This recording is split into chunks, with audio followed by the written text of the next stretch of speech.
Hi there, it's Sam from Pootles.co.uk. Thank you very much for joining me today. Today's project is this one. I gave you a sneak peek at the beginning of November and said that I would be sharing it at our team event that was a week or so ago, and I thought I'd bring it to you to show you. So this is the Curvy Christmas stamp set here, which is on limited edition right now, with the Curvy dies, which will be available January to June mini catalogue, also available. Well, this one's available early, along with the Quite Curvy stamp set. So these are on early release and you can get them now. This is on limited edition release, along with some paper, and I'm using the paper too. And it's lovely. You get lots of different patterns in 3 different colours, which are cherry cobbler, Sahara sand and shaded spruce. So very Christmassy, very lovely. That's one side.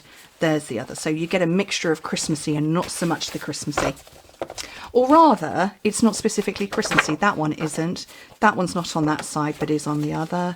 So you've got Christmas trees there with sort of a dot dash star thing. So there's sort of Christmassy one side, not Christmassy the other. I love the stars. I'm addicted to the stars. I think the stars are gorgeous. So that's why I've got the stars going on. But yeah, it's a simple card. You just take a piece of cardstock, cut it in half and fold it in half. Doesn't matter which direction, so long as you end up with a card that is either that way, or it's a tenfold. So you cut a piece of cardstock in half and score it in half. You need a piece of Whisper White that is half a centimetre shorter and narrower than that, or if you work in Imperial, 1/4 of an inch shorter and narrower. Cut a piece of Designer Series paper that's a further half a centimetre shorter and narrower. So again, another 1/4 of a centimetre shorter and narrower. And then a piece of Whisper White that is the same width as this, but it's about a centimetre, about half an inch shorter. And actually, we're going to cut a chunk of this off after the stamping. And then you need another piece that is sort of scrap that actually I forgot to trim down because, you know, again, it needs to be the same width. And I forgot, so let me just cut that down now. And that's because we've got a double layer going on. Okay, so I'm going to work on these 2 pieces first. So I'm going to get my Curvy Christmas. I need these are long stamps. So I'm going to take that out and let it relax. I'm going to take that one out and let it relax. And then I'm going to tell you a funny story about why that greeting is there. So hopefully they have relaxed now a bit. Pop that on there. Pop that on there. And so these are eye blocks. They will fit on here diagonally or that way. They will fit on there, and obviously they're going to fit in your Stamperators. This is an F block. I'm not sure how many people have F blocks though. Right, so on the smaller piece, shaded spruce for the trees.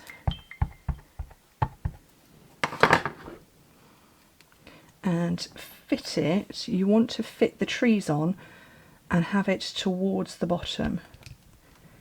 Okay, stamp first, cut afterwards. Ask me how I know. I know because I might possibly have die cut first and then gone, oh, it won't fit. It just works better if you stamp first, cut after. Okay, and then my stars. Does anybody else want to sing that song by Take That? I really want to sing it whenever I pick these out. Okay, so I'm eyeballing roughly where I want to go. So I'm going to go about there. Okay, and got my little stars. I've got 2 little stars here. And now's my funny story. So, I used a bigger block than this. This is an A block. And I decided to stick my 2 stars on a B block, which is this one. And I went bosh, bosh, bosh, and then squodged some of the ink from the edge right there. And I was like, no! It was the edge of my block. Note to self, be mindful of how much ink is getting on your block. Don't let too much get on there. So you can see I'm being very delicate about how much ink I'm getting on my stamp. So that's why that sentiment ended up there. Actually, it worked. So it's all good. Nothing bad. And look, I've not squodged any. Phew. Right, let's pop those out of the way for a second. Actually, I'm going to close that one back up. And clear some space to bring in my die cutter. Love this thing. It's fabulous. And I want just this wibbly one. And I don't know if you can see, it's got a cutting edge one side and not the other. So with my star shape, stars, I want the dots at the top. So I need to have this smooth edge closest to the stamped image. And that looks about right. Oh, where's my other clear plate? That's about right there. So you can see how easily I made that line up.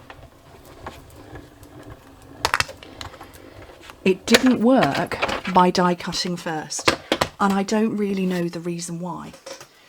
Okay, so I'll lift that off and look at that.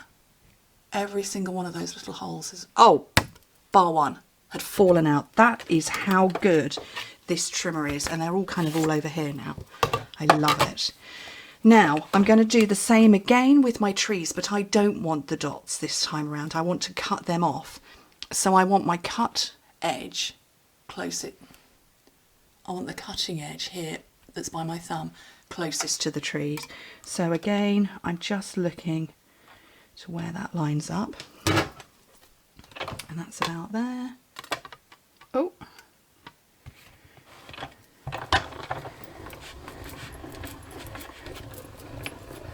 send that through, and so that's where my dots are, but I don't need those ones, so I'm going to just lob them across the room. And what I've got is a neat cut and a dotty cut, and I'm going to elevate them over one another. So dimensionals, where are you? There we go. So I'm going to grab a bunch of dimensionals.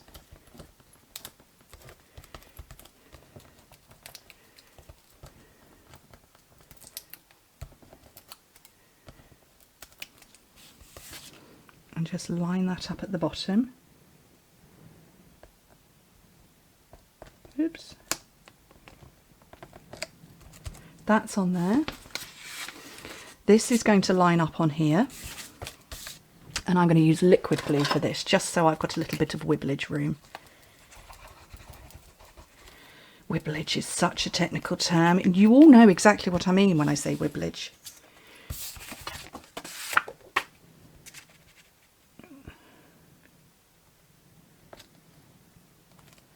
There we go. Oh, and I wibbled it.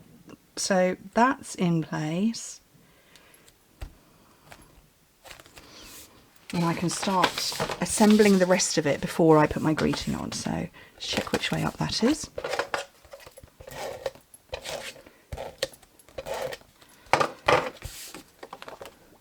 That over the top and make sure it's all neatly lined up. It is. More on here. I decided to go with the Sahara sand base for this one, because I went cherry cobbler on the original. So Sahara sand for this one. And then I want a greeting. So I liked, well, that was the kind of the reason I went with Merry Christmas, because I thought, well, I haven't got room for a swirly one. It's just going to have to be Merry Christmas, which is fine because it's rather nice, and I can use my much beloved Banners Pick a Punch, and I need a bit. I wonder if I can trim off there. I can. I need a piece that's 3/4 of an inch wide. What did we determine the other day? 1.9 centimetres. So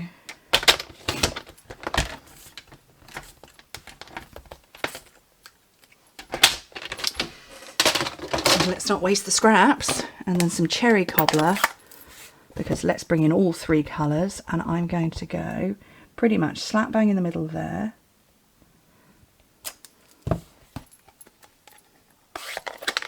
That's a very traditional font. Somebody who's a bit more font knowledgeable than me will know what the name of that font is. It's probably Times New Roman or something like that. I don't know. That's about the only one I know. I think I've just aged myself there.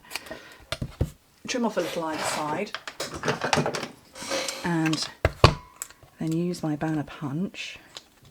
When you're working with a small piece of cardstock, just look through the other side and double check that it's okay, and that you've got it lined up correctly. That's fine. But I now can't get that out. There we go. And I did this with my other banner punch project the other day, and I really liked it, so I'm going to do it again. So I'm going to use some more of my linen thread. Do you know, I go through phases of using linen thread all the time. That's the right way up. I use it all the time and then forget that I own it. Is anybody else like that? You go through phases and you just can't stop using it, whatever it is, whether it's embellishments or stamps or ribbon. Yeah, I'm not alone, am I? Am I? I remember a phase a few years ago where I sponged the edges of everything. I'm going to move it slightly this time around over to there. And then all I want to do now, finish off with some rhinestones. Because you can never have too many rhinestones. So one there.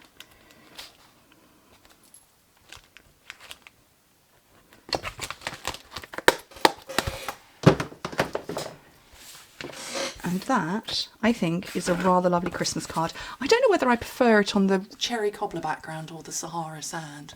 I think the cherry cobbler, but possibly it would be great on the shaded spruce too. I don't know. Anyway, don't forget you can only get the Christmas stamp set and Christmas paper now. Links to my shop in the description bar. And it's fabulous. I love them both. Thank you ever so much for joining me. Hope to speak to you very soon. Bye.